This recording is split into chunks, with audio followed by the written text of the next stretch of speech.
Okay. Maybe Jean, repeat the question too. Yep, the question is what's your comfort level with this first revised vision statement? I'm seeing some 5s, some 4s, 5s, a 3. Okay, we got a 2. We probably want to talk about a little bit more. Okay, my camera doesn't work. I'll give you a 3. Okay, thanks, Judy. And do want to recognize we have a 1 as well. Okay, I'm not seeing the 1. Matt. Okay. I think we should just spend a couple of minutes if folks can briefly share your concerns. And just a reminder that what we've talked about with FISTA 5 is if there's a finger showing, we're okay to move on, but we do want to make sure that we understand the concerns and if there are ways to address them in these versions before they go out to the community, we'd like to be able to do that. Okay, Matt, I see you're unmuted, and then if others could raise their hands of the 1s, 2s, or 3s to quickly share concerns.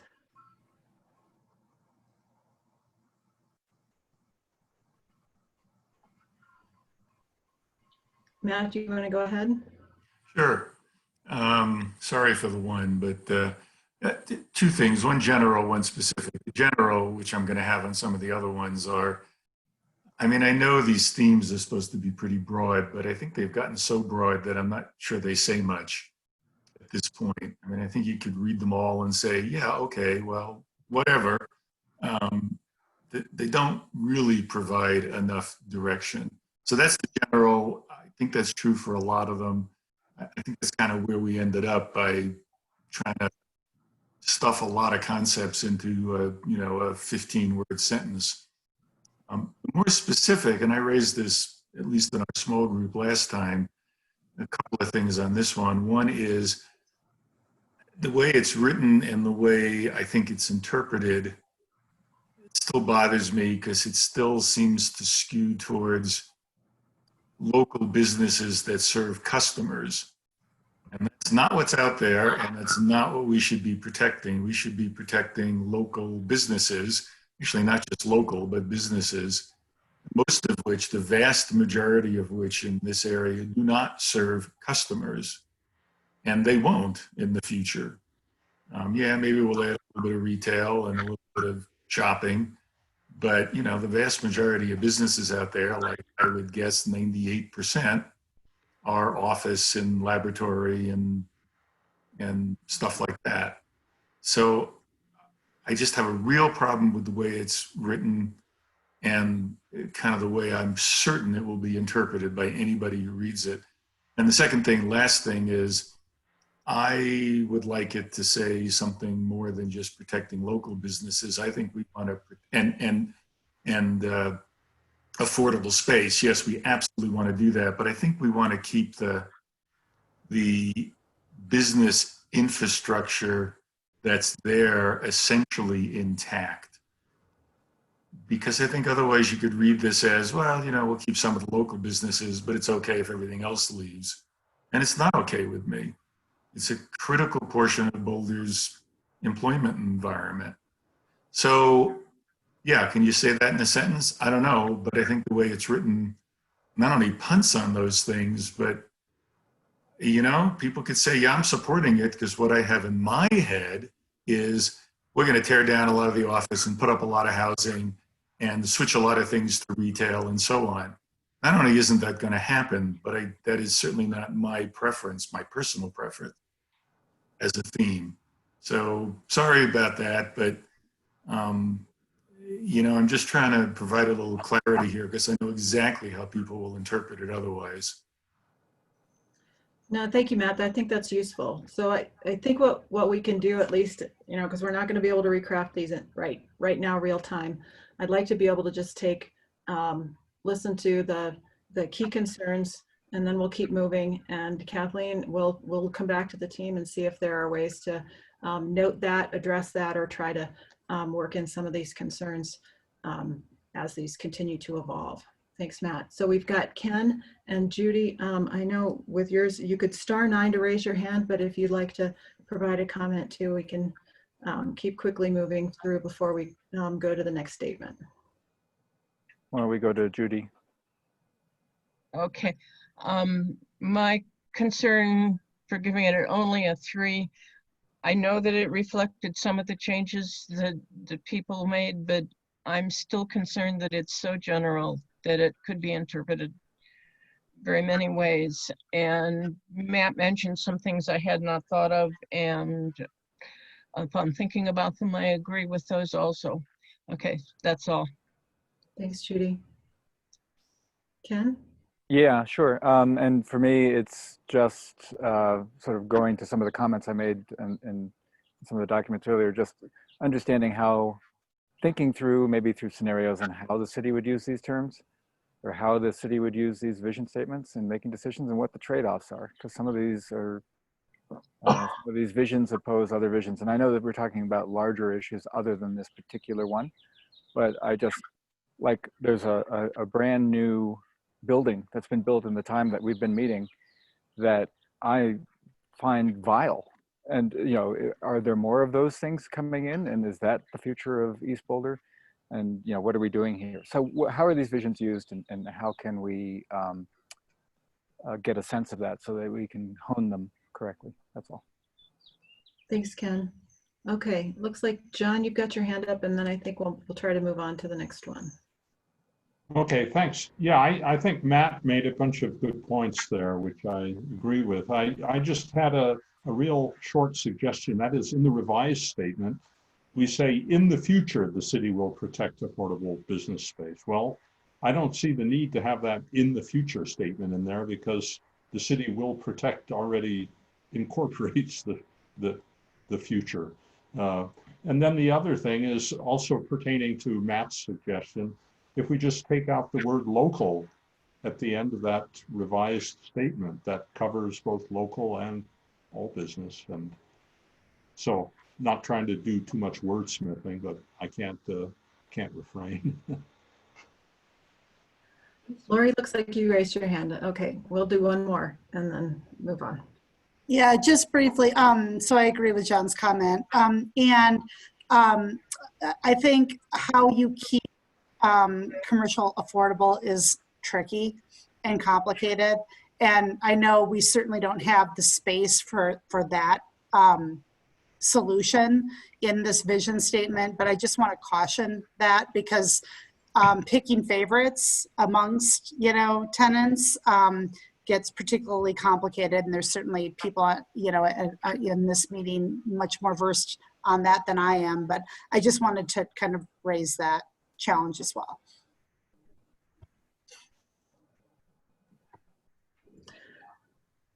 Okay. All right. Thanks, everybody. I didn't see any fists, so these were good comments, and we'll do what we can to work through some revisions. But let's go on to the next one, Kathleen.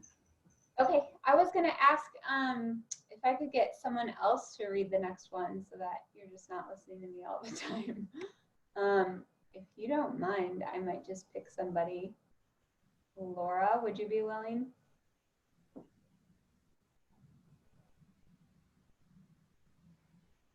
Laura Kaplan, yeah, if you don't mind.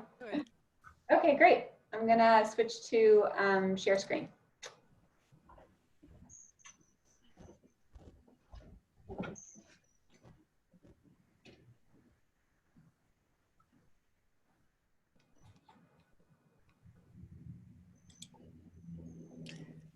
Okay, am I unmuted now? Yes. So the vision statement for arts and culture is, in the future, and this probably also goes to John's comment that maybe you don't need that clause, in the future, the city will play an active role in facilitating East Boulder's development of art spaces, installations, businesses, and venues that reflect the subcommunity's local culture.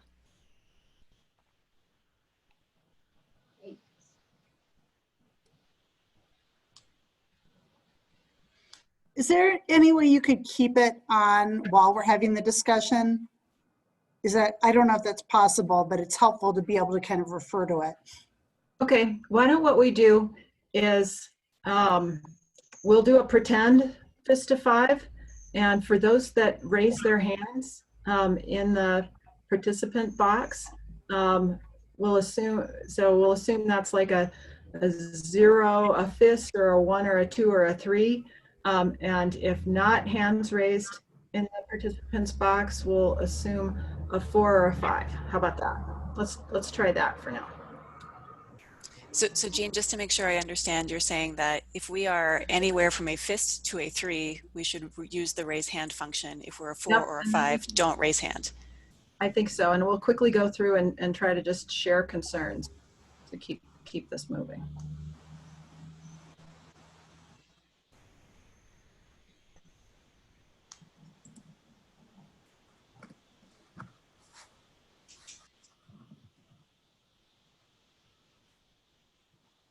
Okay, so I see Judy and Okay. Matt.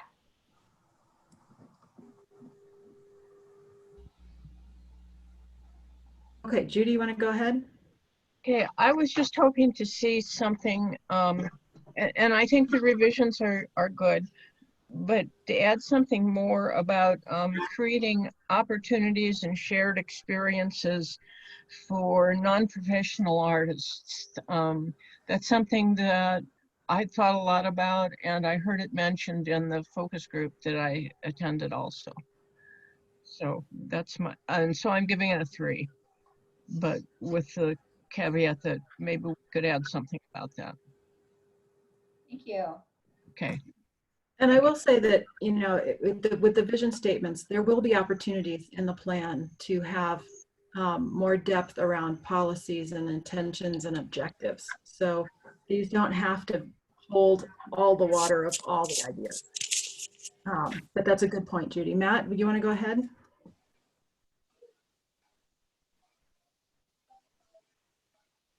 Only if I unmute myself. Yeah, 2 things. In our breakout group last month, I think a lot of us thought that, you know, calling out the arts is fine. Everybody likes doing it, but to a large extent, the arts depends on the same thing that the first one we just did depend on, which is affordable space.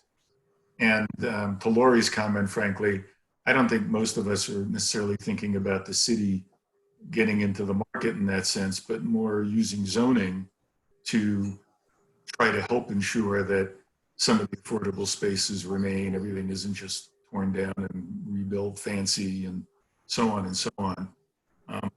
But I do think this is written better with a couple of caveats. One is, yeah, how when you say active role, you know, that again leaves a lot open, but maybe that's okay for a theme or a vision statement, because it could really mean anything from lots and lots of money, which might or might not be appropriate, to more of a zoning and treating arts like other local small businesses. And the only other comment I'd make, and I know this is going to come across as pretty snarky, I don't really mean it that way, but what local culture of the sub? This sub-community doesn't have a local culture. Yeah, it's got some art facilities there, but nobody lives there, with the exception of the mobile home park. Its local culture is a 9-to-5 office park, pretty much. So I think that really needs to be rethought. Because I mean, I have no idea how one would interpret that. If what you mean is kind of supporting the arts facilities that are already there, then say that. If what you mean is the broader citywide goal for more cultural facilities, then say that. Okay. I thought John's hand was raised, but I don't see that now. Matt said it for me. Okay, great. Thanks, John. All right, this seems to work. I think we can move on with this method. Ready to move on to the next one? Yeah, John, you're at the top of my participant list. Would you read the next one? Okay. So the revised statement, there are two alternatives. No, hold it. In the future, East Boulder will evolve to include walkable neighborhoods whose aesthetic character reflects the subcommunity's unconventional personality and industrial past. The area will welcome experimentation in design and construction to build enduring and engaging places.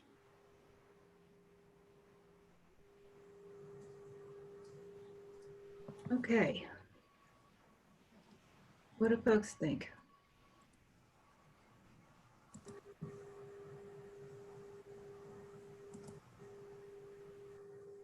Seeing a few hands raised. Yeah, we got some things to talk about on this one. Julia, we haven't heard from you. Why don't you start? Well, a lot of my comments on all of these are the same. I don't know, when different people read this, they're going to have different visions in their mind of what it means. And that's one way of avoiding a lot of disagreement at this stage. But also, I don't think it accomplishes what we want to accomplish, or what I thought we were going to accomplish in terms of give and take and negotiating what we want this area to be. And for that reason, yes, we have to move forward, but I can't give it more than 2 or 3 fingers. Thanks, Judy. Okay, let's go to Julia next. Okay. Hi. I think it works well as the sentence. Just a few comments. I think the focus on just walkability made me raise my eyebrows a little bit. I think there's opportunity here to broaden what it will evolve to become, particularly with regard to like an ecological conscious, and because right now it's just like parking lot impervious surfaces. I think there's a chance to bring in that, at least that phrase, ecologically conscious, or something akin to that, into this statement. Same goes for adaptable or flexible public space. Right now it's very private. There's opportunity to, and it should continue to be private, but there is opportunity to have flexible public space. And lastly, the last sentence where it says the area will welcome sort of innovation. I think starting with the vision statement, there needs to be more, the city needs to work with this vision to start thinking about what those innovations will be, because the risk is that something innovative happens and then it won't be able to be built because it hasn't been thought about on the city level. So really sort of forward thinking on how will that happen? How will these innovative things that aren't a standard yet, how will they be included? So I think there needs to be some sort of mention that will be a part of the process from the vision onward.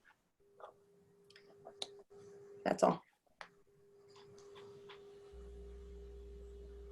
Then we'll go to Matt and then Jeff. And if you guys could also just reflect sort of what's your number? Do we have any fists, or do we have some ones, twos, where you are, and ones, twos, threes? Okay. Oh, I mean, I can live with this, but it is, yeah. As I think the first person said, it is so broad that you could read this as anything whatsoever. I think we need to tighten it up somehow. It's a little hard to separate out placemaking from kind of the transportation and mobility theme. Nothing wrong with saying walkable here, but on the other hand, maybe that belongs more in the transportation issue, and this should be more about the place itself. And that's where this really kind of falls flat. I mean, I like the conventional personality. Industrial past depends how you define industrial, but hey, wait a minute, I think it's going to have an industrial future if you define industrial as office. If you define it as a power plant, well, that's a little bit different. But what's really missing here, and I don't, I mean, in the next 20 seconds, I don't know how you'd word it, is we're really trying to turn this into a real place, whether it's office or residential or a combination remains to be seen. But, you know, right now it's pretty much all a 1970s office park, which has nothing going for it. A lot of surface parking lots, no connectivity. Nobody would want to wander around. That's what we need to capture, and I don't think this captures that. Great. Thanks, Matt. Jeff? Yeah, I think we lost a little something in translation from the original because we had two statements on the first go around, and it got diluted into this one. And one of the things I liked in the first statement was it talked about some diversity, and it also talked about, it brought the kid factor into this, really kind of started talking a little bit around some of the activities in the area. So I think that got lost and kind of dropped when we moved to this one. So I'd be more intrigued if we added a little bit more as far as some of the diversity, because I think that is very important in placemaking, as well as when you look at the range of ages that we're trying to support in this area too. So those are just two pieces I think I'd like to see added back from the original statements when we look at placemaking.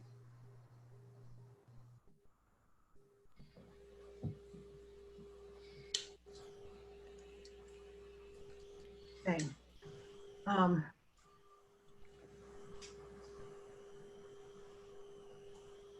Thanks, everybody. Okay, Erin, looks like we've got one more comment. Erin, do you want to go ahead and speak? Yeah, I just wanted to speak up because I have the opposite maybe opinion of what most people are saying in terms of, and maybe you guys can speak to this, as to how these are actually going to be used. I mean, these are really broad visionary statements. They're not intended to be specific, as I understand them. And it's hard to encapsulate all of what everybody's saying who's disagreeing with things into these short little paragraphs. So I can understand why these things are being brought up, but at the same time, in the way these things are laid out and applied in the city, I think we have to understand that we're all agreeing to a really, really broad statement. And maybe, Jean, you can comment on that in terms of what will follow this big statement in the packet that eventually gets put out. Right, and I can talk a little bit about this because I know I was struggling with this a little bit too, in that it's hard to understand where these are going. But in the whole plan making process, and Kathleen, you can jump into, we keep working on these blocks that will lead to a final plan. We have goal statements that come from the comp plan. We have some vision statements. Our next stuff that we're going to be working with you on are some land use scenarios to be able to get to, after a lot more community engagement and refinement, a preferred vision on land use. We'll be working on a connections plan. We'll also be working on objectives, policies, and urban design strategies that will go in the plan that will help inform and help flesh out all of these. So I think there's a little bit of I'm sure it's difficult for many of you that haven't been through a planning process before to see, you know, how we'll continue to define these and to add more detail as we move along. But at this point, we want to just make sure we're heading in that right direction. Does that help? I'll just add, you know, throughout this process, all of the comments are really helpful, and we will use them and continue to use them in the future. So things like Julia's comment about adaptable and flexible public spaces, that's something that we can revisit and talk about as we get further and further sort of drilled down to different areas of the sub-community. So, you know, continue to share your thoughts on all of this stuff, because it does come back around in different pieces of the actual plan.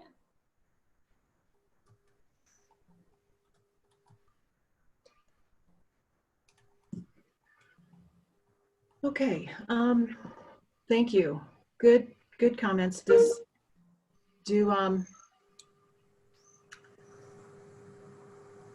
I just want to address, I'd like to just pause for a second and talk about process and how we're moving forward with these. With the FIST to 5, really the FIST is a no vote. I don't agree, and I would actively oppose. All of the rest, 1 through 5, granted, we would love to be able to make sure that everyone is at a 4 or a 5 with everything that moves forward.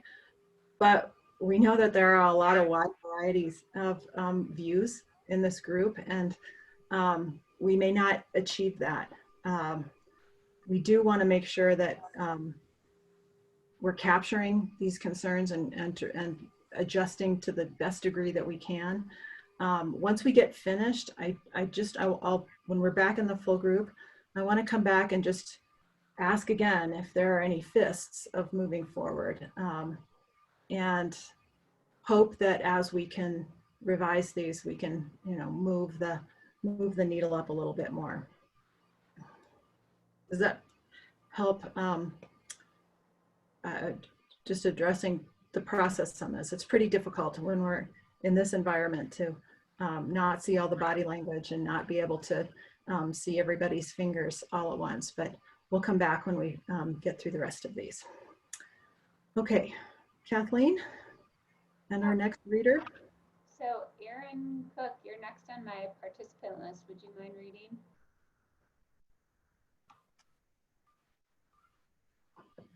You're muted. I don't know if, I don't think I can unmute you, but.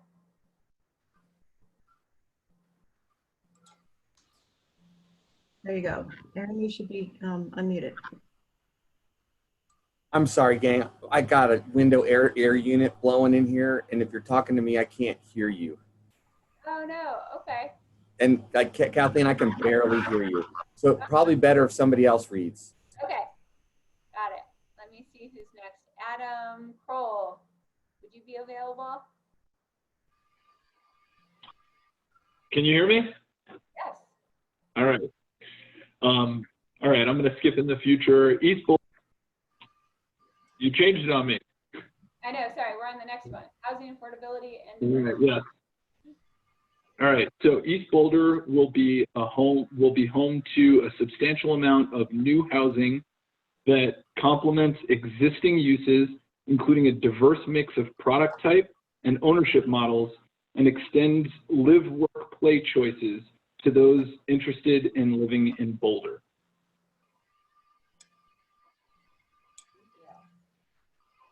Okay. Thoughts on this? Looks like Laura, you've got your hand up. Why don't you go ahead? Thank you. So I am a FIST for one reason only. I think that this statement absolutely has to include explicit reference to affordability. I think that that is sort of paramount. And I don't think I need to go into why. I think we all understand why.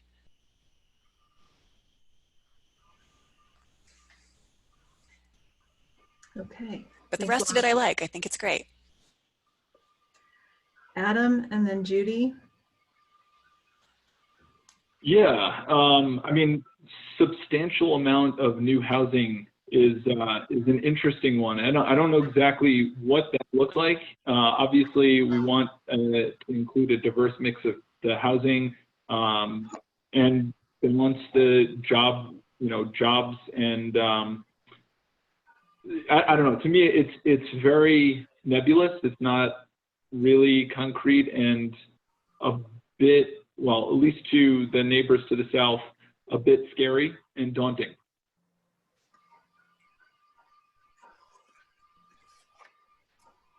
it's the term substantial amount? That's the scary, daunting part? Yeah, obviously, diverse mix of the prototype, and I agree. I don't know who was speaking before me, but affordable housing is obviously something that we want to support in inclusionary housing. So. Okay, Judy, and then Matt, and then Dawn.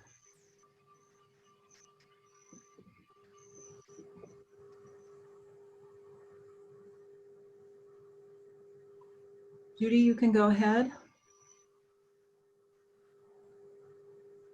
Sorry, I was muted.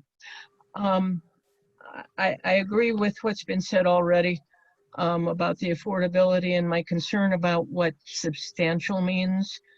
It means more than a token amount of housing, but does it mean, 50 or 60% of the development in this area will be housing? I don't know what it means. The other thing is it's my understanding that the whole purpose of putting housing in this area, which is really not good location for housing for any other reason except that we need workforce housing, at least that's my opinion, is that we should mention workforce housing in among the goals. So that's it. Thank you. Thanks, Judy. Matt, and then Dawn. Yeah, this one's interesting. In some ways, it's the first one that is specific enough to be probably concerning to some people. I can live with substantial. I think that's actually a better word than, let's say, significant. You'll say this is true for all of these, this has to play nice with the other goals. And this, you get into the collision between housing and keeping spaces affordable for businesses and so on. And while it maybe doesn't have to be in the wording here, I think when you do a presentation, you probably need to make that clear. Because this is, in most ways, really the biggest change we're recommending. And I still have a lot of concerns about it, but if that's what people want, that's okay. Only other comment I'd make is, yes, you should say something about affordability, but not in the sense of lots of, quote, affordable housing, the way the city perceives that as permanently affordable. I would just say something like diverse mix of product type, price or cost, something like that. It doesn't all or mostly have to be permanently affordable. What we're trying to get is affordability through type, the mix of product type, the zoning and so on, if we can figure out how to pull it off. But that's got to be the goal. That just has to be the goal. So, and the last thing I'd say, workforce housing, that really is a term that to me has no meaning. You can't force people who live somewhere to work there. If you have the right diverse mix of product types and models and pricing, yeah, some number of people who live there will work there. That's great. But I've never quite understood what workforce housing means, honestly. Lots of people, I don't know what the percentage is, but certainly lots of the high-tech office workers in East Boulder do pretty well. And what's workforce housing for them would be very different than workforce housing for, let's say, people in the retail sector.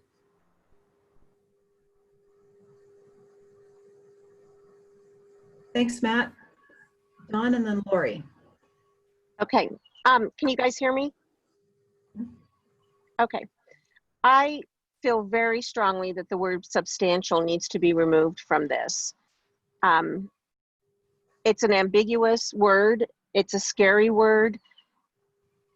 I think it leads a person reading this into a wrong idea of what's happening here. I think what makes more sense is that we say East Boulder will be home to new housing that complements, and then adding what Matt said, diverse price structures in whatever way we want to say that. But I think substantial has to be removed.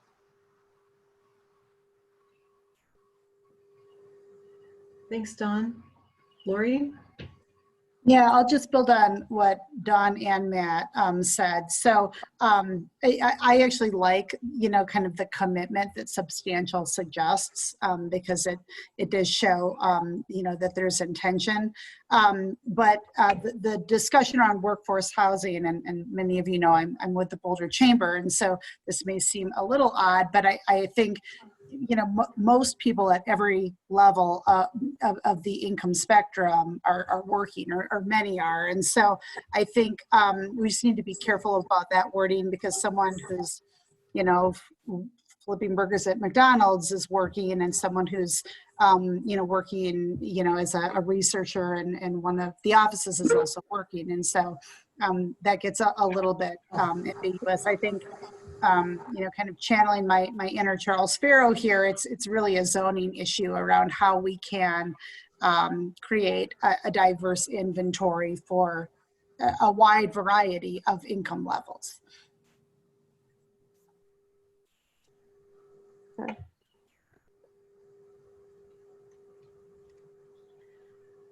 I would like to make another comment.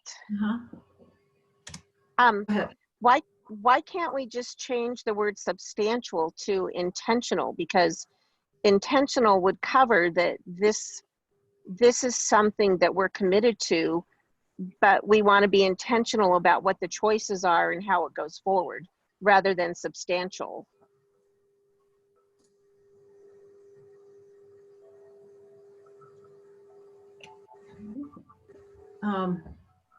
Thanks, Don. Kathleen, do you have thoughts about? I mean, again, I don't want us to get into wordsmithing right now, because that is just hard in a group like this. Yeah, you know what? I think when I met with the various breakout groups after our last session, some groups brought up this word during those conversations, and we took support for keeping it in there, and we had folks that were against it. So, it is interesting to hear the variety of perspectives, and I really understand kind of that concern about sort of scaring our neighbors with a word like substantial. So we can certainly think about whether or not we want to put that term in there when we share this with the community. Can I ask a question? I mean, I can live with substantial or not, as I said, and it could mean anything to anybody. Given that we're starting with almost no housing, 500 units would be substantial out there. But what's the goal? I mean, this is supposed to be kind of a vision. Is the goal to have enough housing, however much that is, so that you can create something of a neighborhood feel? If that's really the goal, then okay, then that's the goal. And how much that takes depends on the design and how well it really is integrated into the existing uses as they change over time. I don't know that we can come up with a number. By Boulder standards, 500 is substantial.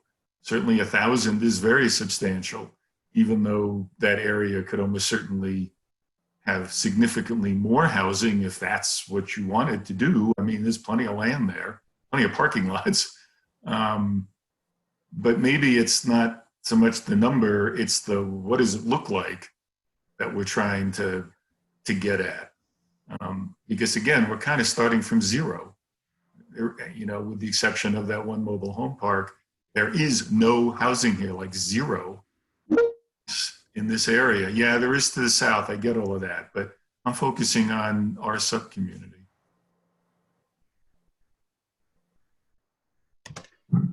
Yes. Okay. Let's just do a couple more comments on this one, if they're different than what we've heard. So Dawn, back to you. I see your hand still up, and Laura and Judy. Oh, sorry. I thought my hand automatically goes down after I speak. No, I'll do that. Okay, Laura thank you. and Judy. Other, Yeah, I'll just say that, so I'm one of the people on the committee that really cares about housing. And I'm not going to fall on my sword about whether we say substantial or not in this goal statement, because I'm assuming that when we get to the scenario planning part of this, we're going to see different visions for what this might look like. And that's going to be a more powerful thing for the city than a word or two in a goal statement that can be interpreted differently. I mean, my hope is that this community will be able to welcome a lot more people living there, create neighborhoods, as Matt said. But I think that where the rubber is going to hit the road is in the scenario planning, when the consultant puts together different combinations of things that, as Matt said, balance. What does it look like if you have more business growth versus more housing growth? And I'm not still sure exactly what that's going to look like in the planning process, but I think that will be more helpful than arguing about these particular words. Thanks, Laura. Okay. Let's try to, so John, you haven't spoken on this one yet. Will you go I'll be next? short. I agree with just about everything that's been said, but my primary concern is that we want to preserve the affordable industrial space.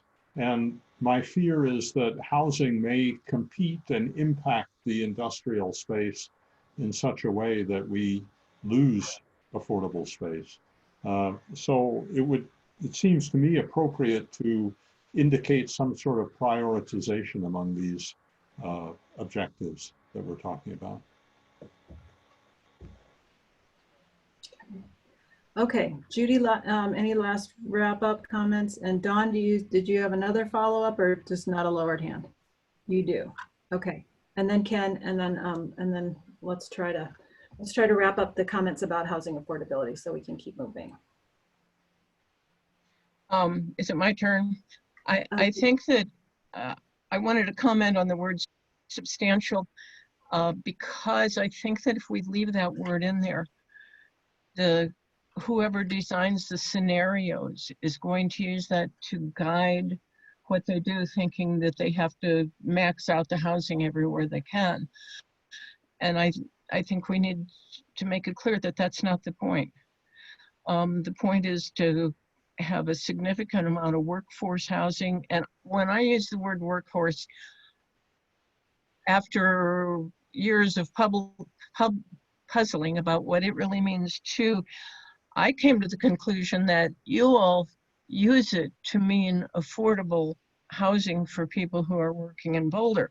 Maybe that's totally wrong, but maybe we should define that word so we know what we're talking about when we use it. But that's how I think of it. That's all. Okay. Thanks, Judy. Okay, Dawn and then Ken. We'll keep going. I thought that the funds were cut for a consultant. Is that not true? But I had a meeting with Charles and the planning director this morning, and we will have some consultant money available for this project, which is great news. Oh, that is great. And also, Kathleen, we're having a real hard time hearing you. I don't know what the solution that is, but we're having a hard time hearing you. Okay, thanks, Holly. I'll try to, I don't know, scooch closer. Okay, Ken. Thank you. Yeah, hi.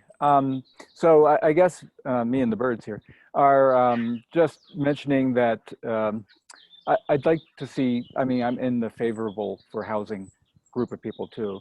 I don't necessarily have a problem with the word substantial, but I could see how it might put some thumbs on some scales. I think it would be important though to have that sort of critical level of housing that would bring life and community to the neighborhood. So maybe critical, I don't know. But and I think there are, some trade-offs between these different visions, and that's maybe in a future session, we're gonna go through what they might be, but I'd like to hear some discussion on that. This is a really good example of setting us up for when we go through the land use scenarios in the next session, I'm just going to say our purpose in that one, it will be to ensure that all the right choices are on the table. So whatever range of protection of the industrial or whatever range of adding more housing that you guys think are the right choices to keep considering and to get more community engagement about are definitely what we're going to be tackling next. And I think that not having done that or not having seen those is leading to some of the difficulty with some of these words. And I'm just going to reiterate again that these are draft and they can continue to evolve as we make some more of those choices. So know that this isn't just the last place. The next work will get to help define these. Okay. It's inspiring me that we're going to have some rich discussions around the next review of scenarios. So that's good. All right, next statement. I think we've got 2 more. And Jean and everybody, I just stumbled upon a cool feature. If you hover your cursor to the right of Kathleen's shared screen, there's a little gray horizontal bar that you can drag across the screen so you can see the people and the statement.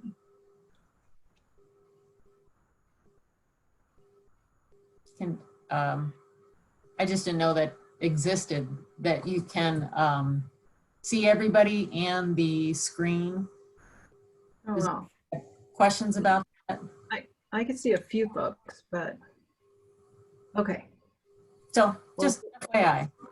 Folks can keep playing with that. All right, so Kathleen, you want to advance the slide and choose the next speaker? See, Ken, you were at the top of my participant list. Do you mind reading this one? Oh, you're muted. This is the mistake of having spoken up, right? You get chosen because you go to the top of your list. So that's okay because I'm the resilience and climate guy.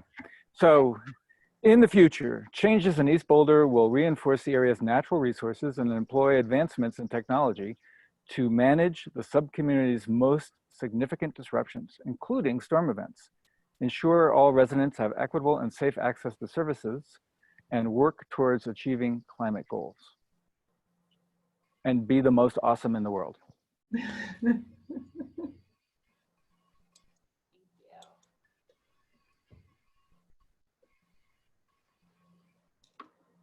Okay, I'm not seeing hands raised. I see Dawn and Julia. Oh, okay, my gray bar is down at the bottom, that's why. Okay, all right, Dawn, Julia, and Jeff. Okay, I really feel like because 57% of the space in this community is in the floodplain, that saying including storm events isn't enough in this statement. There really needs to be something in here that floods will be addressed, considering 57% of the land is going to make a lot of what we're doing more difficult.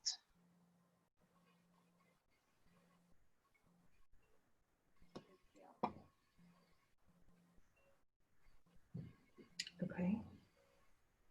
Thank you, Dawn. Julia, Jeff. Julia, then Jeff. Oh, okay, hi. I think it's a fine statement, but when I really read it, I get a little confused. I think that this just goes back to me being confused in general by what does it mean for the city to be resilient? Are we talking specifically about the environment, about climate? Are we talking about economic resiliency? I think that's sort of a question. What does it mean for the city to be resilient? What does it mean for the city to write these vision statements and kind of act on resiliency? And so for me, it's kind of lacking a center. Are we using the area's natural resources to make sure people have safe access to services? Because that's kind of how if you actually read the sentence, that's what it's saying. So maybe I'm just not sure it's the strongest sentence in terms of clarity for what does it mean to be resilient and what is our goal for resiliency. I imagine that resiliency in the city means that we are preparing for disturbances, whether it be a flood or a pandemic, that we prepared for it. And so in that case, it'd be about planning, it'd be about preparedness, it would be about any new development in East Boulder being a part of that or being an outcome of that preparedness. So perhaps I'm just a bit confused about the resiliency activity in Boulder and really what the main goal is of this section. Okay. Thanks, Julia. Jeff and then Laura. Yeah, I'll dovetail on to what Julia said. I agree with her comments. That was one of my kind of initial thoughts. I think one of the statements, citywide goals that we framed some of this around was improve community capacity and resilience to natural and economic disruptions. I think we touched on the natural disruptions a bit here, but to Julia's point, it's not as specific or it's not getting to that. But we've completely, I think, taken away anything to the economic disruptions, particularly look in light of what we're going through right now. We've been going through for the last 3 months with this pandemic. That's been a significant economic disruption. So I think those are the things that we need to address. And I think particularly the economic side of it needs to be added back in.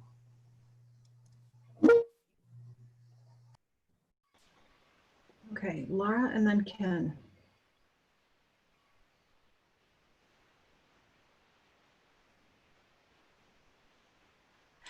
First thing I'll say is that I am not a fist on this one. I'm totally fine with it moving forward. Second, I totally agree with what Julia and Jeff said so beautifully. So I won't repeat those things, but just want to, put some more support behind it. The one additional comment I wanted to make is around the word reinforce the area's natural resources. And this goes to different people will read it and hear different things. But when I hear reinforce natural resources, I think of concrete lined canals and, engineering solutions. And I'm not sure that that's exactly what you mean there. Thanks, Laura. Okay, Matt, then Judy, then Lori. And then I'm going to ask us to keep moving because we've got one more to get through and then we want to talk about next steps of engagement before we get to our second half of the meeting. Matt, go ahead. Gotta unmute myself. So great comments by everybody. They're exactly right. Just a few thoughts, a couple of responses, I suppose. Yeah, I think we're talking about resilience here in the sense of the natural environment. How you have economic resilience is, first of all, a little unclear, and secondly, a little unclear how a subcommunity does it, other than, and I doubt you want to put this in here, by having a diversity of office types and worker types and retail types and housing types. It's the diversity that makes you more resilient. I don't think there's magic to economic resilience in a subcommunity per se. Secondly, I think it's fine the way we say storm events here. Yeah, an awful lot of this subcommunity is in a floodplain, but an awful lot of that is already protected space for various reasons. And I think we've agreed that we're not going to suggest that nothing can be built in any of the floodplains. We're trying to do it in a way that, follows best practices. So I think that's okay, although again, the wording could definitely be better. And the last thing, maybe the most important, is that last little part of it, work towards achieving climate goals. Okay, that is really pablum. I think if we're going to say anything at all, we want to say, and these aren't the exact words, of course, is that since this area is going to significantly redevelop, that we want to make sure that as the redevelopment is done, it really does meet the future standards for achieving our climate goals. That to me is the key in a place where the city actually has some control over it through its zoning authority and through the work that the city itself is going to be doing in the redevelopment plans. But the way it's written, doesn't say anything.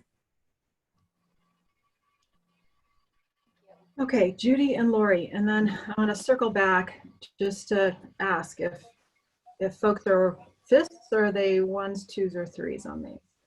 So Judy quickly, and then Lori, because we do have to keep going on this, on these topics. Okay, my concern is about the employing advancements in technology and phrasing in relation to the rest of it. Like Laura, I pictured concrete lined canals because you know, sharing parks and open spaces with floodways is not what I would consider advanced technology. And that's what we talked about a lot. And the other concern is whether that kind of flood mitigation is going to be done in order to make more land buildable is my concern. And it would sort of suggest building in the floodplain, building housing in the floodplain could lead to that. So I think there's a lot left to be discussed in that regard. And so I'm giving it one finger at this point. Okay, and then Lori? Yeah, I just wanted to build on Jeff's comments. I think the economic resiliency has come to light right now, and Matt actually raised interesting points around kind of the diversity of the mix. And so to the extent that that can be incorporated, I think would be great. And just an apology, the Boulder Chamber is hosting a forum for Boulder County Commissioner candidates right now that I need to go facilitate. So thank you, everyone. Apologies for having to drop off early, but appreciate all of this from the commission. Great. Thanks, Lori. And again, circling back, I think these are all really good comments about the need for more depth to defining what's meant by essentially the words like employing advancements in technology and the disruptions and the climate goals. And we, you know, again, I can, it's hard to imagine completely, but knowing that we have the space within a plan to be able to define those further, and we'll be able to get there. But really good feedback on these. Okay, let's get to the last one. We're running a little bit behind agenda because we still want to talk about the steps for engagement for these, but let's keep moving and get through the discussion on this. One more. Up on my list. Would you be able to read the next one? Sorry, Kathleen, we couldn't hear who you assigned. Oh, Anna? Anna. Do you want me to read the statement? Yes, please. Okay. Sorry, I couldn't hear her. In the future, people and goods will easily and safely travel to, from, and through East Boulder by a variety of efficient and affordable modes, employing advanced transportation technology where appropriate. Great, thank you. Okay, so in the interest of time, any fists on this? Will you raise hands with any fists? Maybe ones? Fists and ones?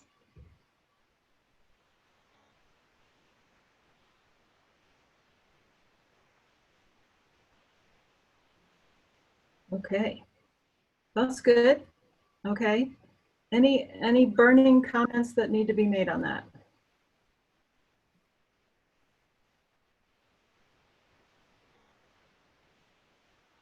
All right. Well, I'm gonna know that there'll probably other thoughts about getting deeper and adding more detail, like we've talked about with some of the other ones. But so thank you. So I guess what I'd like to do is, knowing that there were a couple of fists and comments made, we will go back and take another look at these and with the comments and revise them again. On the spot, I'm a little not sure how we'll, we'll want to get these back to you guys for another look, and thinking about them moving forward. But I guess in the absence of knowing exactly how we'll do that, let's talk a little bit about what we were thinking about sharing these with the wider community and just doing some more engagement with the wider community. What we had talked about pre-COVID was that the summertime would be a good time to be out in the community again, like we had done over the last year, in some pop-ups and also meeting with various groups, both to keep that awareness about the project going and to share these vision statements to say, here are a lot of the things that we heard from you, and here's how this is being shaped moving forward. So from in that informed place of what's been happening, what's been the work of the working group, and what the process would be moving forward. And then also to gauge a level of support for and provide feedback on those vision statements, to let members of the community see where this is going. And with that, so how we were anticipating doing that was to do some roadshows. And in the COVID environment, that's gonna have to look a little different. And what we'd really like to do is employ working group members also to help us with this, with some of the more virtual outreach. So we will be able to share and create information and the vision statements and some questions around people's level of support, and to get more feedback on them through the Be Heard Boulder online platform. And then where we'd like the help is in thinking about how we reach out to folks. We are going to work with our communication staff to put together some general messaging that would be helpful, but we'd like to look to working group members also to help us with some of these. And then also, as Kathleen mentioned, an update to the planning board and to the city council. So questions about what does it mean to have working group members help us with with this outreach? Kathleen, you want to advance to the next slide?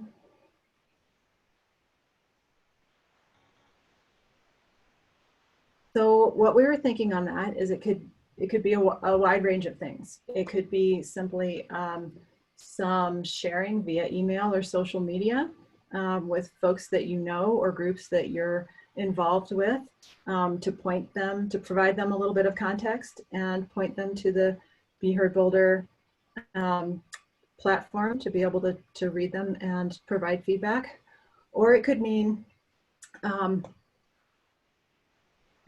getting time on an agenda with a work group that you have, or another group with which you meet, to be able to actually talk through these a little bit more, give them more context, and either point folks to the online feedback to provide comments, or to take that feedback and to record it and then bring it back to staff and to the group of what you've heard. One of the key things that we would ask on this is, assuming we get to a place where we don't have any fists and the working group feels like that these are in a place that they can continue to move forward, is that we represent these as the work of the group. Folks may not agree with all of them, but then to be able to represent the process that it's taken to get to this point, and what some of the process will be moving forward to flesh out the plan. So those are our thoughts on some of the next steps for engagement. And I'd love to hear some of your thoughts about whether that's feels like workable, or are you excited about it? Or does that feel like something that you as working group members can be, that you want to do?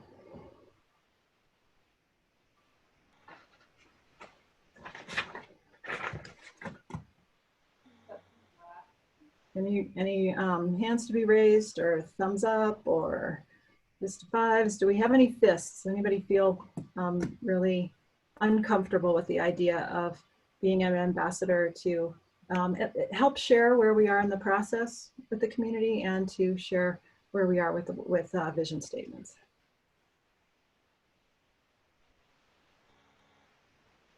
I think I would add, Jean, just, our big ask from community members on the vision statement, similar to what we're asking folks today, is this in line with what you envision for East Boulder?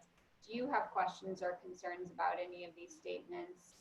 And kind of getting people's additional thoughts on those or ideas about goals related to those vision statements.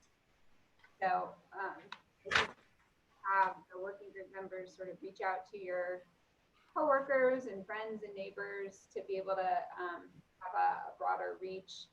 And then I think everyone has seen our Be Heard Boulder site by now, but if you haven't, make sure you check that out because that'll be our main kind of conduit online to collect people's input.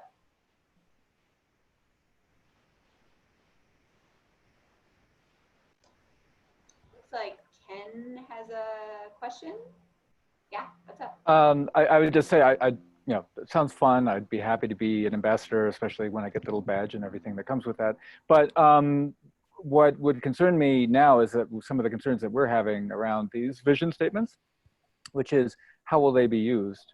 How will trade-offs between them, because a lot of them are kind of conflictual, be settled? How would someone in the community, when they ask me that, how would I address that? I don't know. So maybe some clarity there. Judy and then Laura.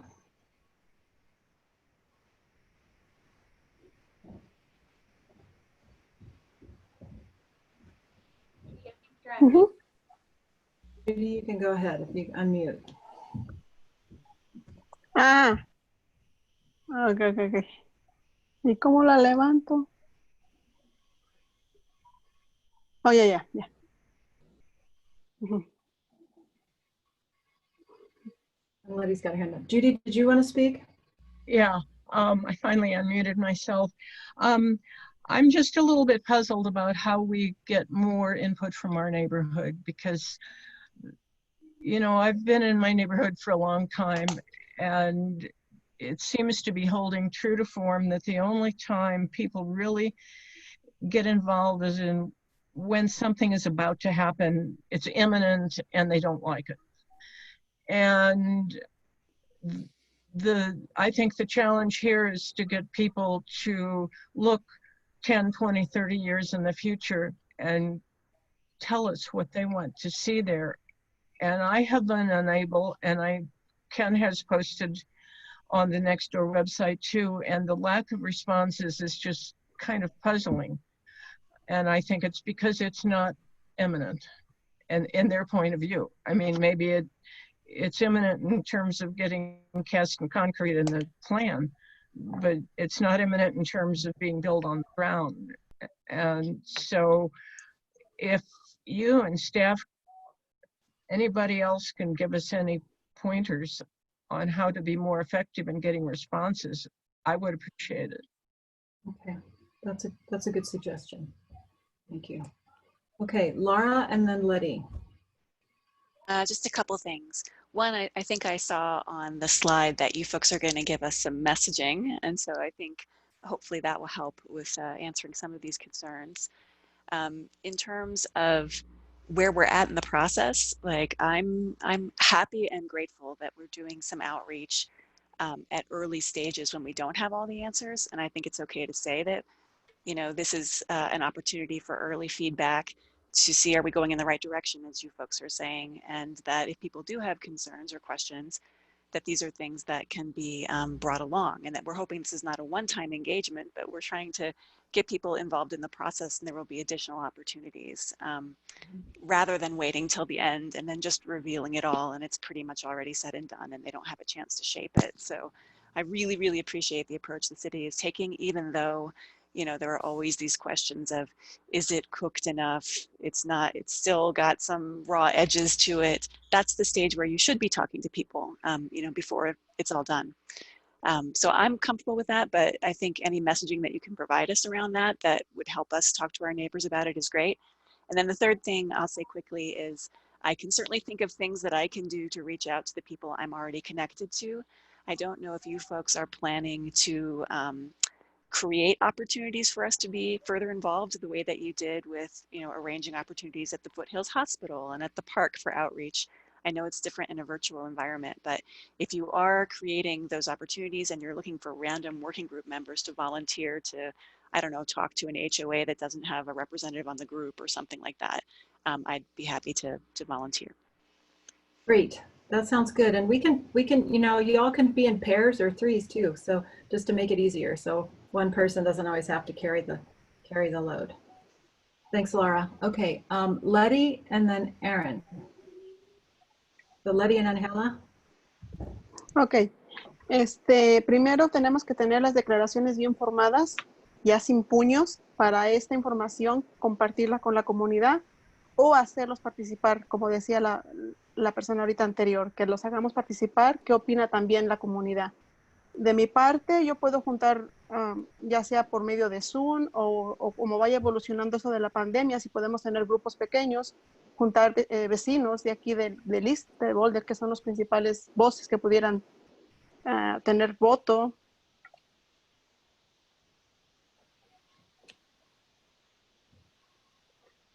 Oh, ok.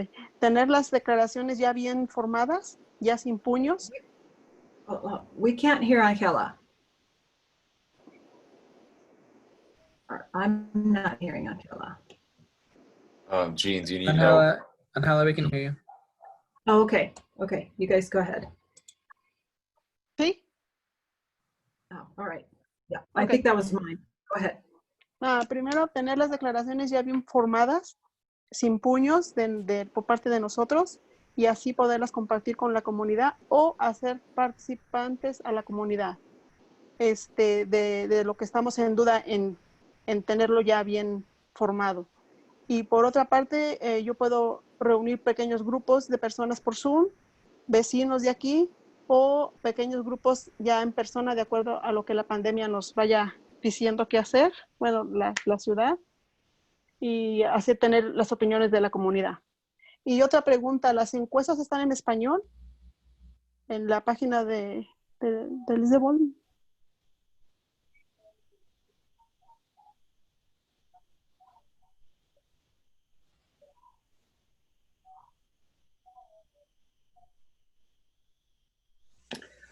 I think we're going to try to have it in Spanish as well. I'm not as familiar with all of the Be Heard Boulder tools, but we're going to definitely try to work toward that. Ryan, you may be more familiar with those.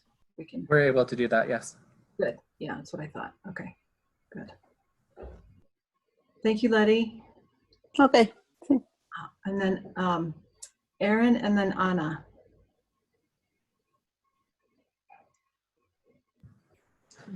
Okay, I just had to unmute myself.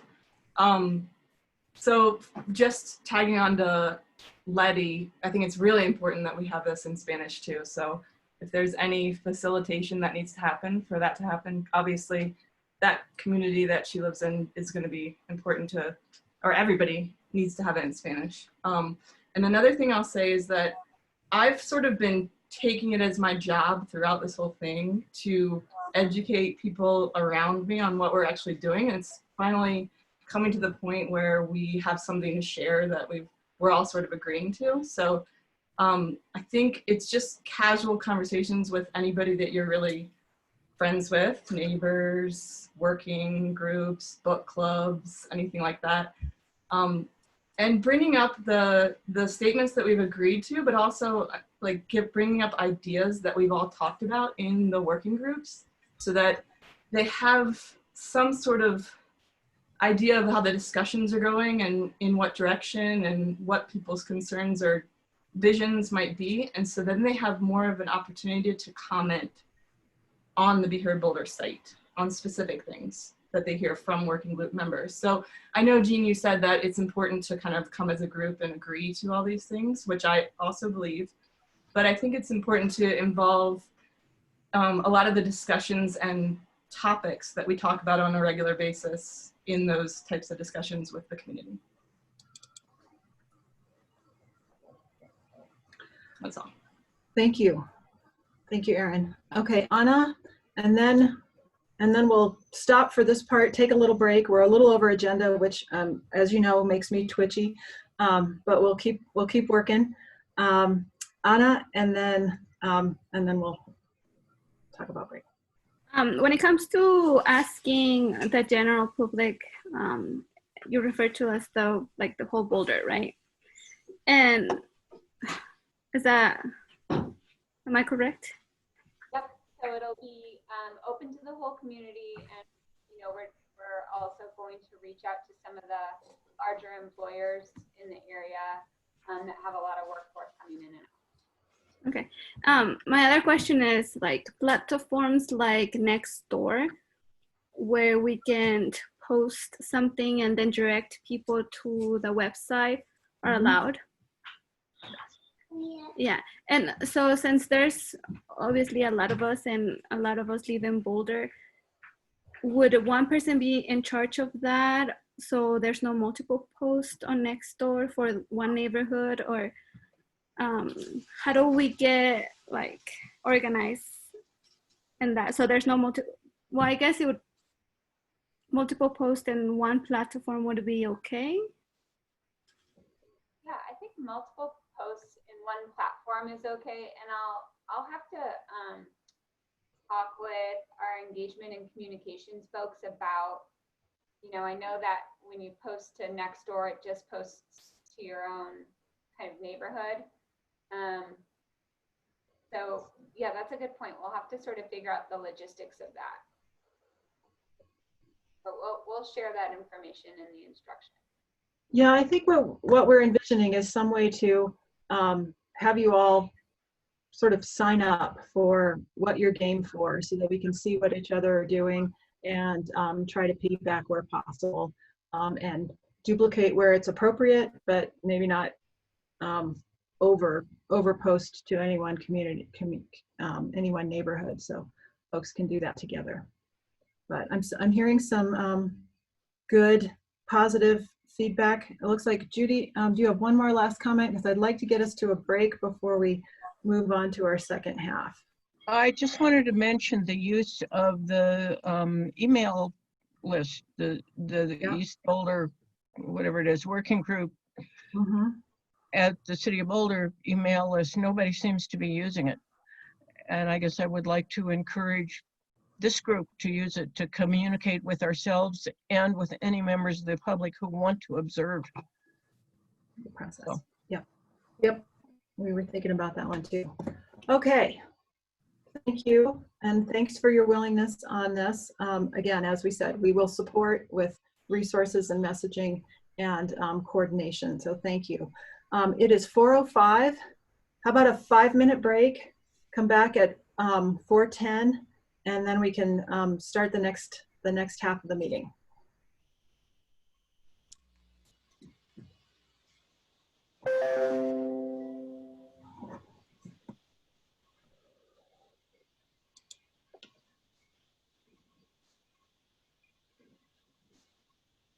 Okay, gracias.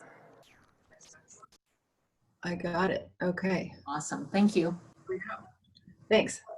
All right. So the next part of what we want to cover is really getting us prepared for our next work. And I think that you guys are all going to be really excited about this, because it's getting into the meat of what we're doing around the potential choices for land use. So we've got a proposal about thinking about July. And the reality is that we need more time than a regular meeting with you. When we approached thinking about this, we were thinking, okay, what would we do? If we weren't in time of COVID, we would ask you all for probably like a half-day workshop, because we really want to share some draft scenarios, what's going into the thinking of those, and to be around a table with a map and look at them and mark them up and think about them with the purpose of not deciding what we should be putting in a scenario, but making sure that we have all of the right choices on the table. And that's going to take some time. We work well in small groups. And so what we're thinking is a couple of sessions to really focus in on getting into small groups and being able to talk about these scenarios. Kathleen, do you want to put up I think it's just the one slide that describes the approach. Let's see. Share screen.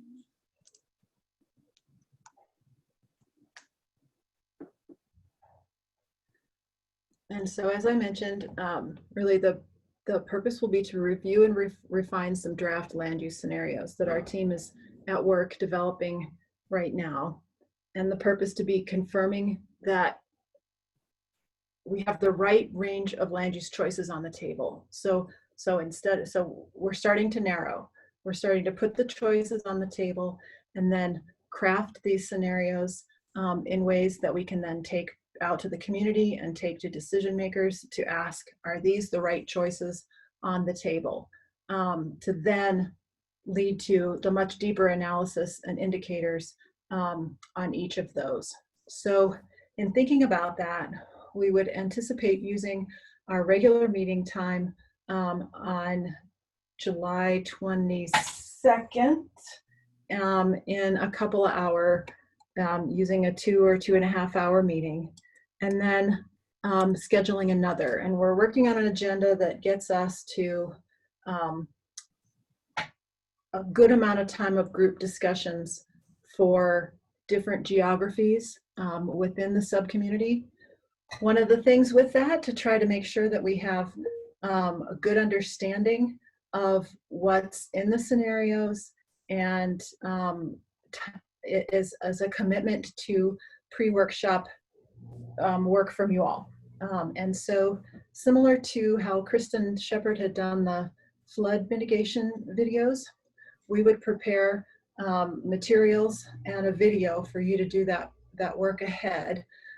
We're also anticipating, and this is really, I think for all of us, the idea of being around a map, it's easier to look at a map when it's not on a screen. So we would work to get you some materials, some paper materials, so that you can look at those scenarios one by the other and see the differences and mark them up and have those with you for the discussion group ×2. I feel like I'm not describing this right. Kathleen, Holly, what else do we need to talk about as far as our virtual workshop? So as Jean described, yeah, we'll have 3 scenarios. So 3 different options about changes to land use in East Boulder. And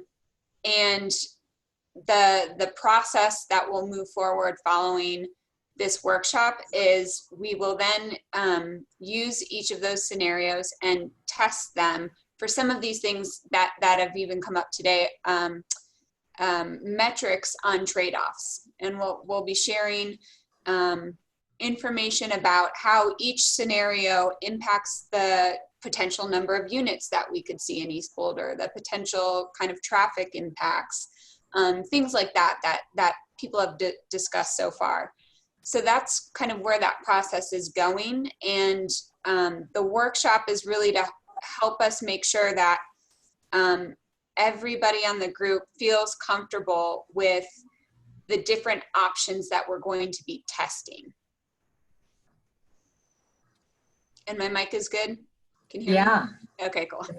That is so much better. Thank you. Good. Yeah, looks like Judy's got a question. Any other questions about that? Are you going to present this in terms of just, the generic type of land use, or the specific zoning categories that you may be considering? So we're going to start with land use, and then as we get further into thinking about what these places might look like, we'll talk about zoning and whether we can apply our existing code to some areas, or whether some of that code might need to be tweaked, or whether we need a new new type of code or new, which I don't know if Charles is still on here. He's probably going, no more categories. But you know, if that's needed in the future, we'll work our way towards getting into zoning. That would come later. We're really at land use. And I think when Kathleen's next part of the presentation will help provide some clarity around that. Okay, if we don't have any other immediate questions, we're gonna do a poll. Let me pull that up and just see where folks are. Okay, so can everybody see the poll? Wait, nope, launch polling. I gotta push that. There we go. Okay. How workable does this feel for folks? 0 being totally unworkable and 5 being love it. And again, I think with these polls, we may have to go through all of them before we see the responses. Yeah. Okay. All right. So, so that's question 1. Question 2 is, would you watch a 30-minute video in advance of the sessions? 0 being highly unlikely. I prefer to have the presentation live in a meeting via Zoom. And 5 being highly likely, I would definitely watch on my own time. Oh, good. We're getting a few we're getting some responses in that I can see from the first one too. So, okay, and a mix of this. Okay. And then the last question is, would you prefer to spend, and you know, thinking of these in 2 sessions, the 4 to 5 hours, all in 1 week or spread over 2 weeks?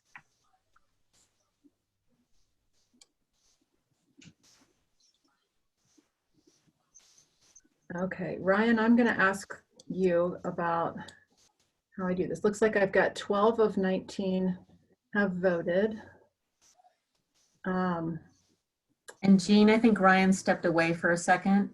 Okay, I'm just wondering if when I press end polling, what that does with things. So, Right. Can you also also Anna's not able to submit.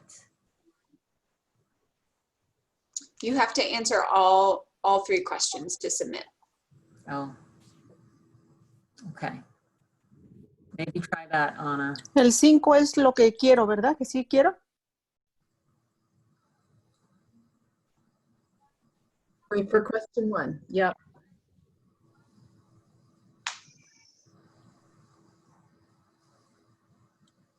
Okay, can you all see the results? No. Okay, how do I share that? Okay, what I'm seeing is for question 1. Ya lo envié, a ver si está bien.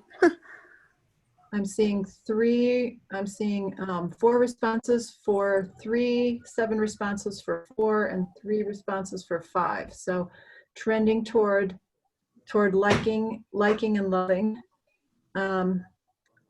For question 2, some mix. We've as far as watching the 30-minute video ahead of time, I've got 1 at 1 and 1 at 2, and 3 at 4 and 10 at 5. So sounds like most of you all are okay with homework for the most part. And for those that aren't, we're happy to support and help you in any way we can to prepare. And then looks like on question 3, all in 1 week has 4 responses, and spread over 2 weeks is 11 responses. So a much bigger majority there on the spread over 2 weeks. If you have other thoughts about how we might best organize or support or prepare for this, please feel free to shoot us an email on that as we continue to design and shape those sessions.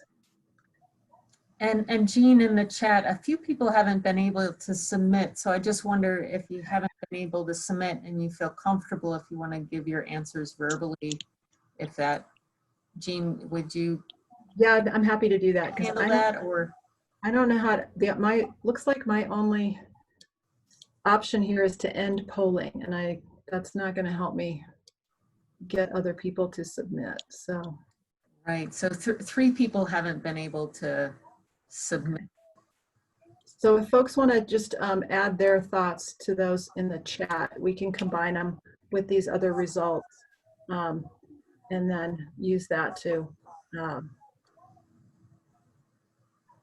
chart the course moving forward. Okay. Okay. Thanks, everybody. It sounds like there's some concerns and some differences of thoughts about how to do this, but we'll continue to work on shaping this and having a lot of good time together in July.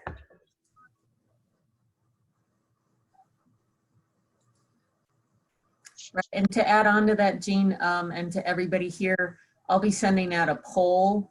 It's like a doodle poll, but it's a new feature called Find Time, and it'll have some options that are similar. And you just have your name on there and you check off the box, your availability. And also there's a little thing for like preference, like, yes, I'm available, but I prefer this other time. So look for that after the meeting. Thanks.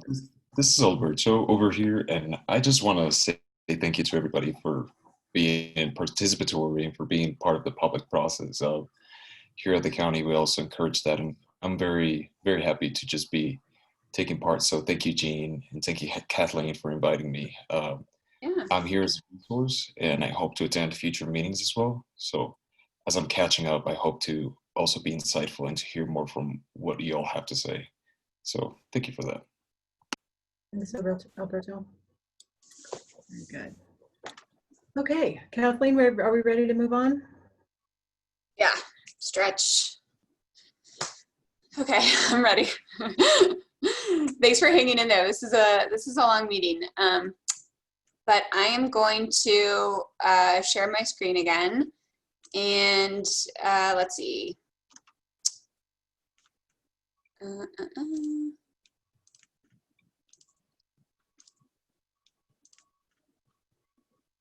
Can you see my screen? Yes.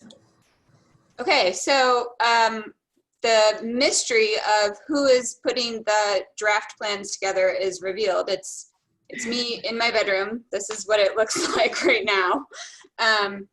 But you know, working on the draft land use plans has been great because I've been able to hear all of your input throughout the last year, and this is such an interesting time because normally our planning staff would be around these big tables and pin all this stuff up on the wall and have our colleagues kind of commenting on it. So it's been a different process. We are sharing drawings sort of over the internet, pulling in our colleagues in housing and transportation to talk about some of these ideas. And so I'm really looking forward to this workshop in July to get into some of this stuff with you guys. And I thought as a way to prepare for that, we would go through and just talk about the different land uses, the land use types that we have. And so that we can kind of get ready for July and know what some of the implications are about the different land use types and land use choices. So let's see, we talked about that and we did the poll. So I'm going to go through the 4 different kind of big categories for the different land uses that are part of our comprehensive plan. So there's residential, business, industrial, and then a category that's other, and that includes some of our parks and open space land and some other things. So I'll get into that. People should be familiar by now with our existing BVCP land use map for East Boulder. This is the map for the whole city. I always want to encourage folks to go online and look at the Boulder EMAP link. You can explore the land uses throughout the city using this tool. And I will include the link to this resource for folks in the follow-up email. But just wanted to make sure people know about that. So I'm going to start with the residential land use category and talk about the different land uses that are in that category. And I know, you know, frequently on the top of everyone's mind is what are the implications for building height and density or intensity. Can everyone see, do you see the bar at the bottom of my screen, or do you just see the slides? I'm seeing the slides on the side too. Okay, so you just see the slides. All right, good. Then I won't worry about kind of the conflicting thing. So I'll pull that up and move this guy. Cool. Okay, so we're looking at a couple of different land use categories related to residential for East Boulder. I want to mention that all of our land use categories that we're looking at, all the land use types, allow for residential development. But these residential categories, that's really the focus of the land use for those areas. So we have the manufactured housing, which represents our existing San Lazaro community. We'll be looking at some medium density residential. We'll be looking at some mixed use residential and high density residential. So I think everybody knows or is aware, Boulder has a height limit typically of about 3 stories. And when you have land uses that are in this high density residential category, if 100% of the units are affordable in that category or in that proposed or new development in a high residential land use area, they have the opportunity to go up to 5 stories. And then similar with the mixed use residential, providing some other community benefit or affordable units would allow a mixed use residential development to go up to 5 stories. And we're lucky that Charles is here. So Charles, if I make any missteps describing these, let me know. And he just stepped out of the room on a call. Oh. So wait, Okay, back. well, I think I got it. Okay, good. Okay, so I'm going to show some examples of the different categories. And these are really existing structures either within our own subcommunity or from other areas of the city. So they're not necessarily representative of building types or buildings that could be in the future, but just to give you a sense of how these land uses look or are represented today. So this is the manufactured housing category. Here's San Lazaro community here, and that's kind of what it looks like on our land use map. This is an example of a medium density residential area. So this is just outside of our sub-community boundary at the corner of 47th and Valmont. So you can see in the parcels here, this medium density residential includes a lot of attached products, some duplexes, triplexes, and then there's also some single family homes within this land use. There's a mixed use residential category. So this encourages more of some of the mixed use types that folks have talked about so far in our working group sessions. So including some retail, potentially including some office with residential units. So this example is actually in North Boulder, just east of North Broadway. Is where this is from, and you can see kind of the duplex here and some retail space. So then high density residential, we do have some examples of this just south of the hospital near the southwestern end of our sub-community. So this is a 3-story apartment building on the south side of Arapahoe. I think folks are probably pretty familiar or have driven past this area at one point or another. So then the next category is business land uses. So again, all of these would allow residential development in them. But you know, what we've heard from a lot of our community members is some of the limitations in our existing code prevent residential from really being an attractive option. So we're definitely looking at that.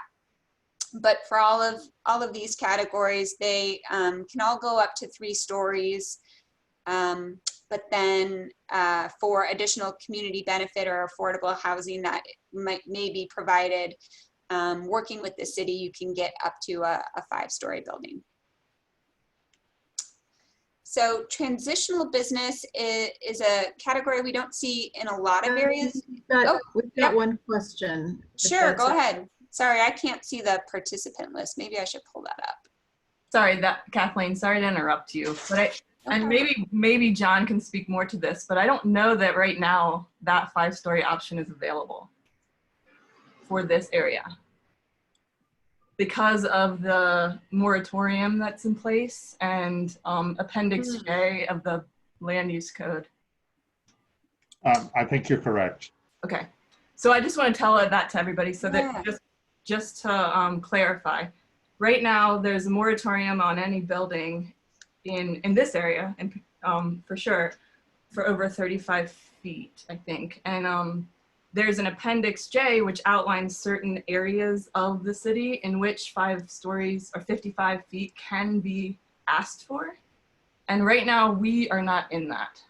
So the city council right now is talking about either amending Appendix J or getting rid of the moratorium. So either one of those things has to happen to make 5 stories available to us, just to clarify.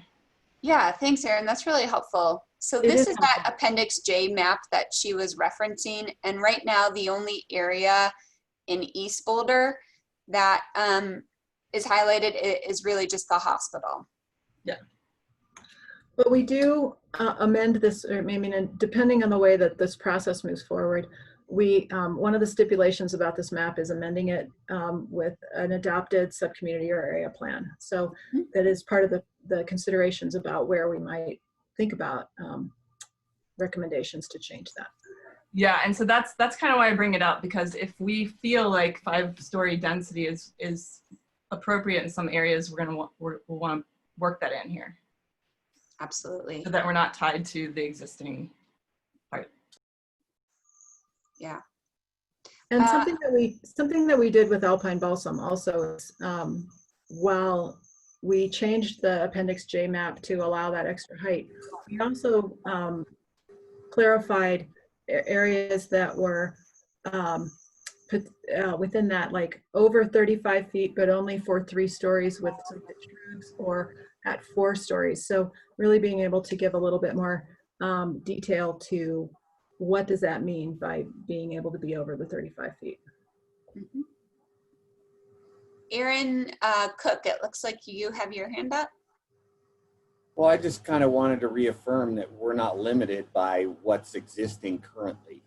That's right. It's just like, this is a visionary process and we can make recommendations that we all feel are appropriate. That's absolutely right.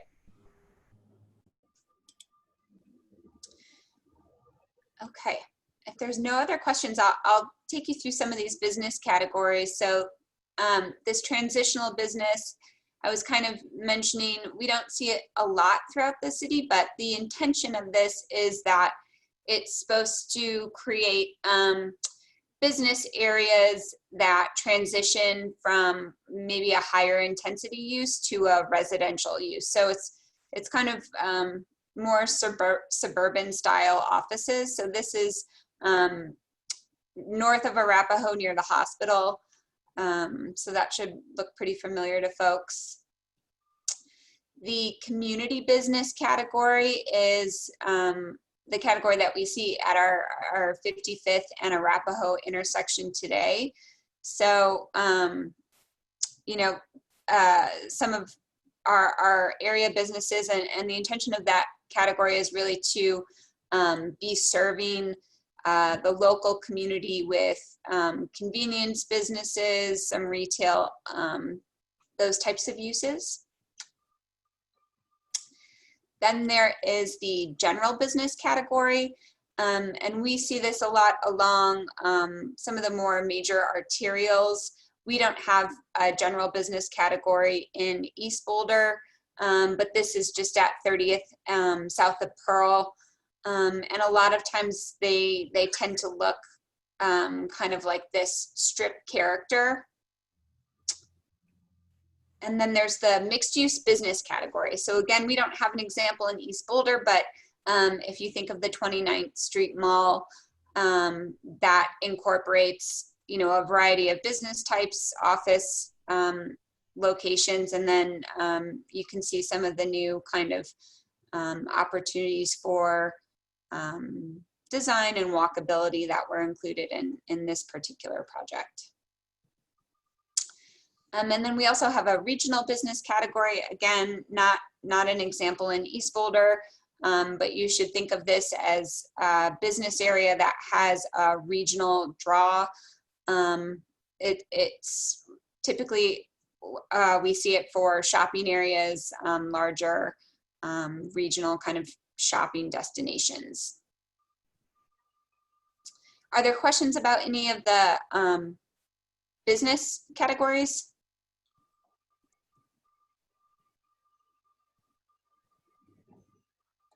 Okay.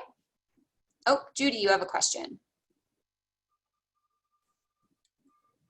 I think you have to unmute, Judy.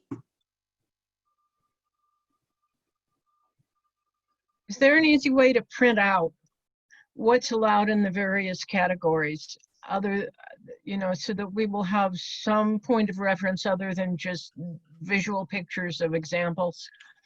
I noticed that I remember some discussion about finding an easier way to look at it than what you can download from the internet because of those little windows that have scrolling things inside of them. Do you know what I mean?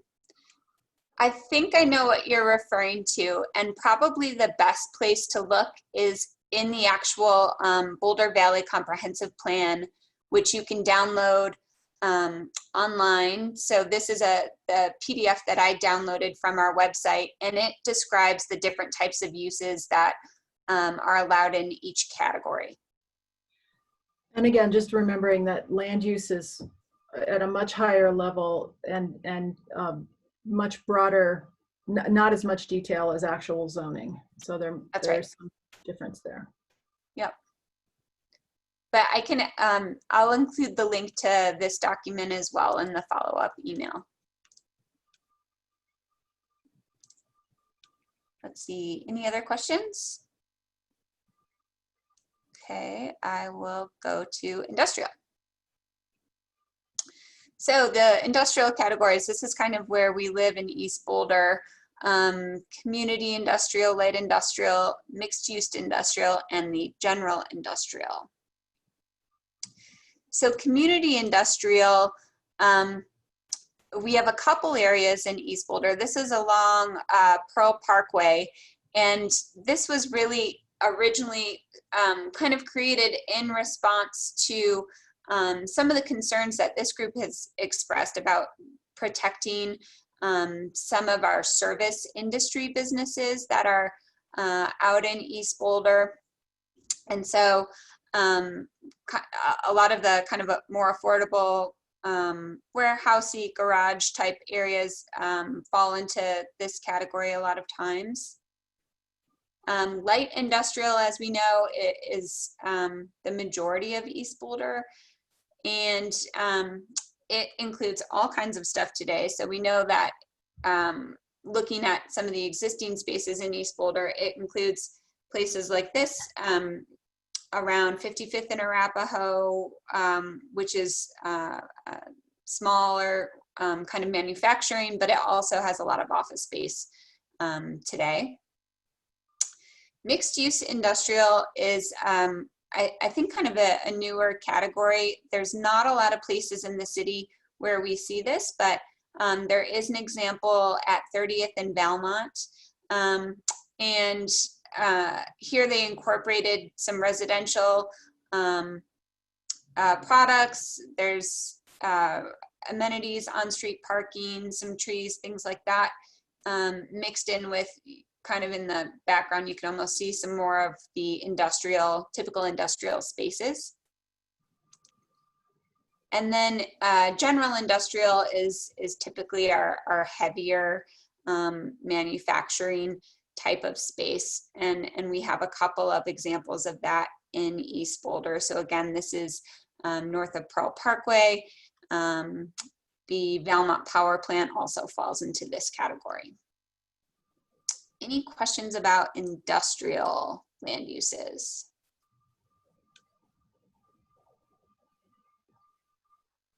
It doesn't look like it, but raise your hand if any come up. I'm going to keep moving since we have just a couple minutes left. The other land uses that we're looking at are the environmental preservation land use, open space, and parks. And I'll talk about some of the differences between these, and then also the public and semi-public land use category. So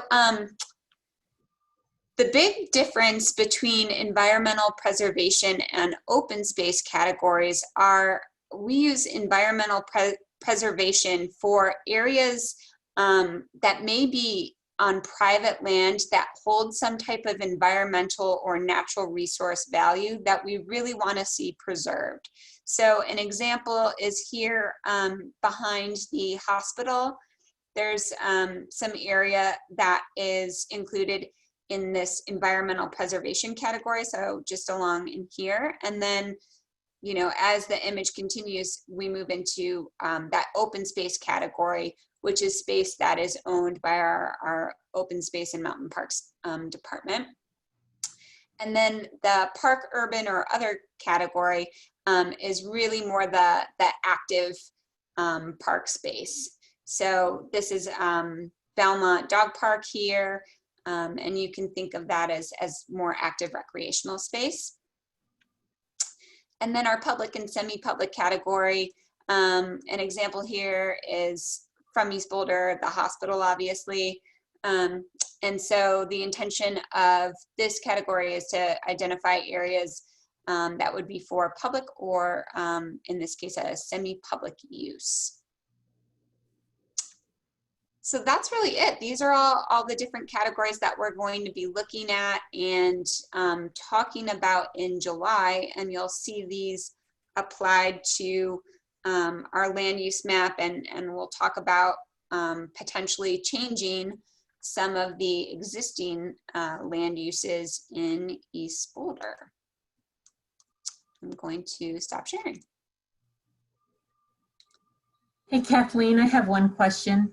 Like the tools that we talked about today, and tools, I mean like the vision statements and these land uses, that these are our tools for our next kind of step into the workshop in July. Could you kind of color or fill in some of how those two kind of come together in the work that we'll be doing? Mm-hmm. So the vision statements, you know, I am hearing people that they feel pretty broad, but when we look at some of the citywide goals that have been guiding this process so far, they really have gotten a lot more specific to the East Boulder area. And so those are driving a lot of the creation of some of these land use changes and land use options, as well as when we look at in the future some of the potential recommendations surrounding program, policy, or projects. And then for the land use categories, those are that tool or those categories, those land use types are what we'll be choosing from when we look at changes to land use in our July sessions. Great, thank you so much. Yeah.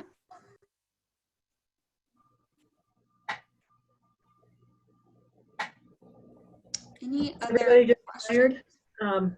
Thoughts, reactions? Does this feel like new territory, or feeling comfortable with some of these concepts and ready to see how they get applied? Aaron? Kind of to a certain extent, it might be beneficial to go back to the very, very, very beginning when we started talking about the comp plan and the city's own goals, own stated goals, as we move into the workshop. So the city has stated goals, how they want sustainability, how they want density, how they want Boulder to look specifically. And it might be good to review those points when we get to this workshop. That's a great idea.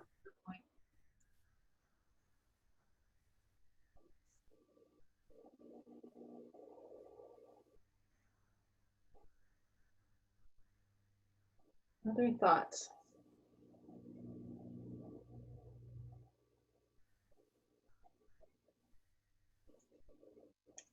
Kind of scanning people's faces, it looks like there might be some interest in the resources that we'll send out. So hopefully folks have a little bit of time to take a look at those pages of the comprehensive plan that provide a little bit more description of the different land use categories.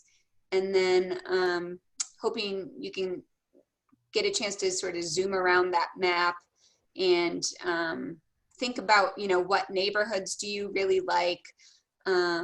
What neighborhoods might be good examples of what you potentially would want to see in East Boulder, and note what those land uses are. John. Looks like we've got Aaron and Ken on deck too. Okay, just a quick suggestion. Might also refer people to the comp plan objectives and so on that people should have in mind when they're thinking about this as well. Yeah, that'd be great. Aaron. Yeah, I just have a question, Kathleen. Did I hear you say that you're gonna have 3 proposals at this next meeting? Okay. Yeah, they take sort of 3 different approaches to laying out these different options. Great. Is that meeting going to be the first time we see them, or can we look at them prior and digest? So we're going to try to get out paper copies of each of them to everybody, so you can kind of look at them in person. Right. Jean did say that. Sorry. Great. No problem. And a video. We're still working on how do we put together a video, but we want to be able to walk you through that and what was some of the rationale, so that everybody's on the same level field once we get into the small group discussions. But you've had some time to really be able to think about them and look at them. Ken. Thanks. Everything that you showed in terms of the different industrial zones all look like strip malls to me.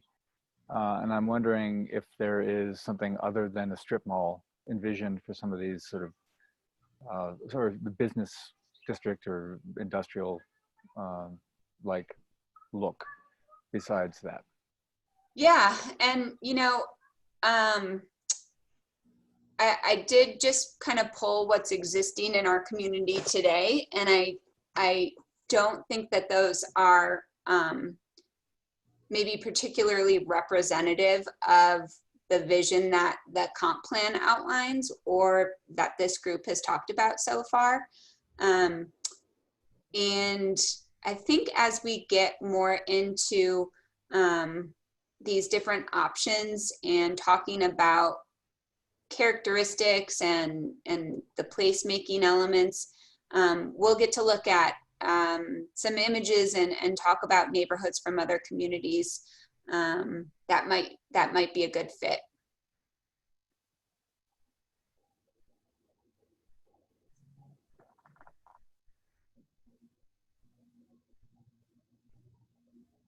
Can we?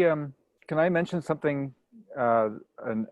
an example of what I really don't want, or what I really don't like, which is the brand new storage building that's been built in East Boulder. Yeah. That I think is exactly what I personally don't want. Basically, almost nobody works there ever, and it's just a place for people to store their junk. So, no offense to people who need to store their junk, but it seems like that's what we don't want there if we want to bring life to the area. Thank you. So again, time to start thinking about the wide range of things that you do and don't want, but also in the context of all the choices on the table. So the job in this next round will not necessarily just be to put forth exactly what you want to see, but in listening to everything that we've heard, being able to confirm that we've illustrated the range of choices that should be moving forward for the community to consider. Does that make sense?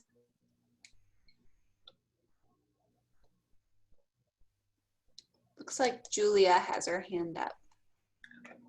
Yeah, I was wondering if you're gonna ask for our addresses before you send something out, because I've moved recently and I'm not sure if you were just gonna send what we originally gave.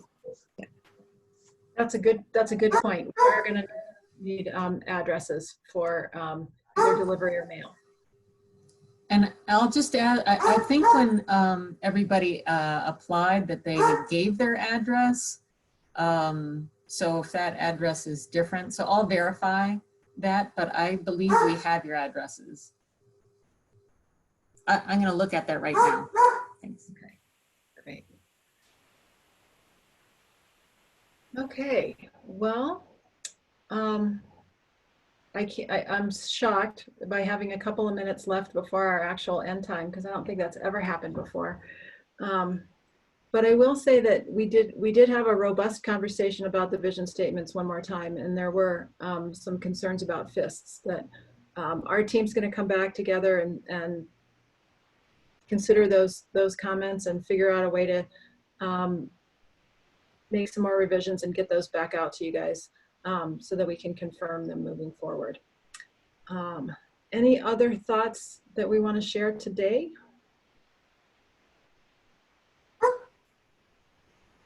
Paulo?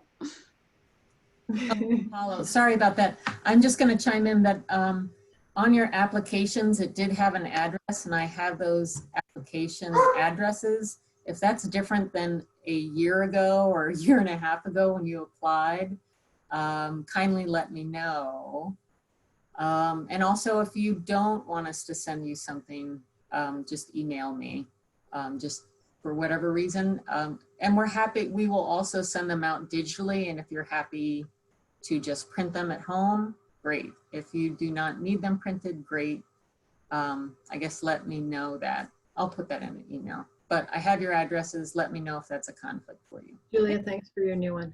Okay, well, everybody, again, we are always grateful for the time together and all of your ideas. It helps this work so completely, so very much. And I just, again, thank you all for bearing with us and being so engaged and so thoughtful about all of this.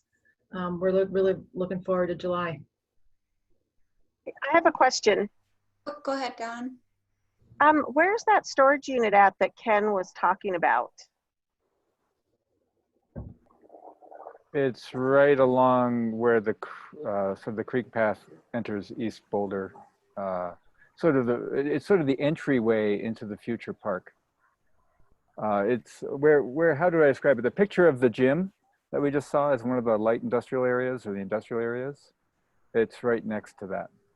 So it's off like Pearl Parkway? It's off Pearl Parkway, yes. Okay.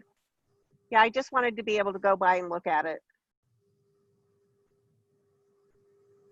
Thanks. Again, probably a good chance for a little walk or a bike ride or a little checking out of some of the ins and outs of East Boulder once you get the scenarios to kind of think about what that might be in the future. So, And yeah. it's really close to where the art meeting was that I missed. Oh, okay. Yeah. All right. Well, thanks again, everybody. There's 3 minutes back. Thank you so much. Thank you so much, Jean.